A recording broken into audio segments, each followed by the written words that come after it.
I think everybody's going to be supportive. We need people that are going to do a great job and keep us in the right direction. You know, we need them badly, too.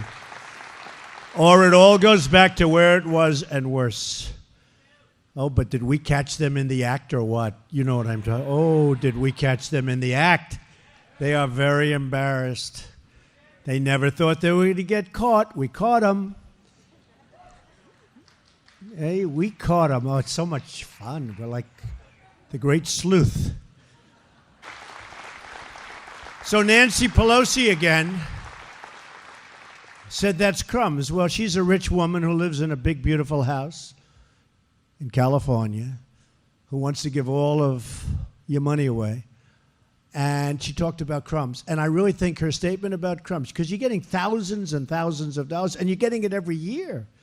So I think her statement, crumbs, will be equivalent. And I said this the other day for the first time. When I first heard the word deplorable, I thought it was a bad thing, but I had no idea it was not going to be good for our opponent. It was not good, because about 2 days after she said it, I go to a rally, and everyone's wearing shirts. I am a deplorable. We're all deplorables. I said, what's going on with the word deplorable, Rob? You know, we had that, right? It just went pretty wild. It was not a good day for her, and I think this is not a good day for Nancy Pelosi. She's our secret weapon. No, she's our secret. I just hope they don't change her. There are a lot of people that want to run her out. She's really out there. Now, I'm supposed to make a deal with her. But you know, the other day, did anybody happen to see the State of the Union address? Right? Okay. So I got good marks. But I said you have the lowest black unemployment in the history of our country. It was like, it was a game. You know, they play games. They were told, don't even make a facial movement. And I'm talking about, you have the lowest Hispanic unemployment in the history of our country. This isn't me saying, this is the charts, the polls. We have the lowest in the history of our country. Dead silence, not a smile. In fact, there was one guy, when I said the lowest African-American unemployment, he was sort of clapping. Like, who was that guy? He's a nice guy. I think he was a reverend. And he was, I wouldn't say it was exactly arousing, but he was putting his hands together. And I want to find out who he is. I'm going to send him a letter of thank you. And he was probably severely reprimanded. Don't you think, Rob? I think so, because he was the only one. So that means they would rather see Trump do badly, okay, than our country do well. That's what it means. It's very selfish. And it got to a point where I really didn't even want to look too much during the speech over to that side, because honestly, it was bad energy. No, it was bad energy. You're up there, you've got half the room going totally crazy, wild. They loved everything. They want to do something great for our country. And you have the other side, even on positive news, really positive news, like that, they were like death. And un-American. Un-American. Somebody said treasonous. I mean, yeah, I guess why not? You know, can we call that treason? Why not? I mean, they certainly didn't seem to love our country very much. But you look at that, and it's really very, very sad. So we have to keep it going, because this country is turning, and it's turning much faster. And I said I'm going to do it. But it's happening faster than I thought. And a big part of it is the fact that the companies kicked in, because nobody saw that. AT&T came in, another one came in, another one, Comcast. So many companies kicked in, hundreds. Now it's going to end up being thousands of companies. This company, too. It's a little smaller than AT&T, but we'll take it. For the people in this room, it's much more important than AT&T, right? But great companies like this, and that's honestly, we said come February 1st, nobody's going to beat it, because you're going to get your checks and you're going to see you have more money, because they're taking a lot less taxes out of your check. And I just don't think that anybody can beat it. And Senator Brown voted against us and fought us like crazy. Okay, just remember that. He voted against you. Just when you go in there, he voted against you. Not good, not good. So we've gone from being one of the highest tax countries anywhere in the world to being one of the most competitive, because when our workers have a level playing field, which they didn't have, they can compete and win against anyone in the world, and that goes for our companies. But we were forcing our companies out. Now we're bringing our companies back in. And if they don't want to come in, that's okay. But they're not going to be so happy, believe me. And I told you that a long time ago. It's not like the old days.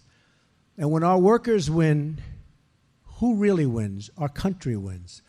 Because we're all in this together. We're one team, one people, and one family, and we're saluting one great American flag. And everybody stood up yesterday. There was nobody kneeling at the beginning of the Super Bowl. We've made a lot of improvement, haven't we?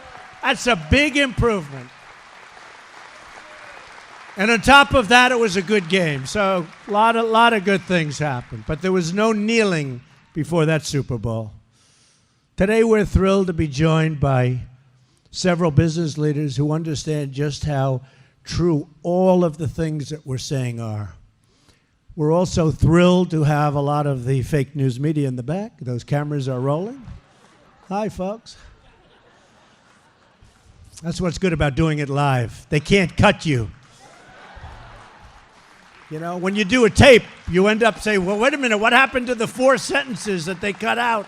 Where are those 4 sentences? That's true. A lot of fake news, but that's okay. Hey, they're doing their thing. Whatever, I don't know what they're thinking, but they're doing their thing.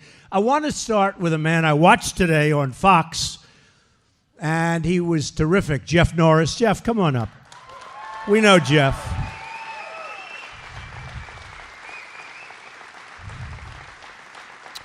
So we know every employee has already received a $1,000 bonus, and they've gotten a lot of tax, really lower tax, so they're doing a lot better. But Jeff, why don't you tell us a little bit more about your plans for the future of the company, and also what you have in mind for the money, which is going to be a lot, that you save on taxes?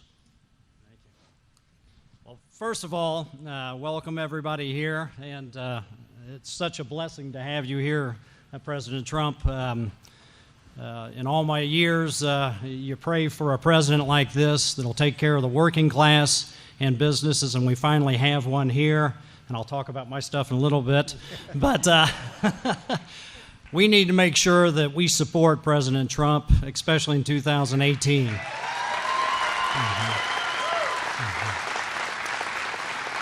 And we need to vote out people that are an obstacle to him. In manufacturing, our job is to remove obstacles. This man can remove obstacles, and we need to clear the path for him.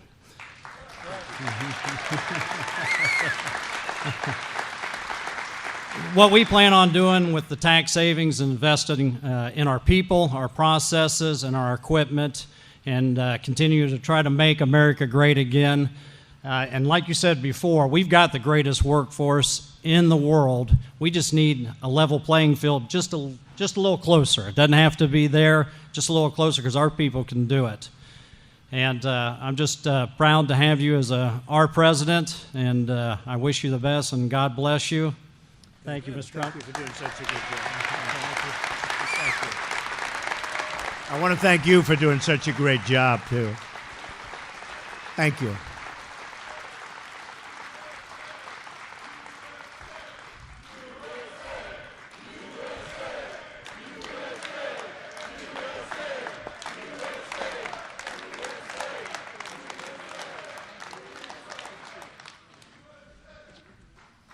That's what it's all about. That's true. Greg Carmichael is the CEO of Fifth Third Bancorp, big bank, which is headquartered right here in Cincinnati. Greg, please step up.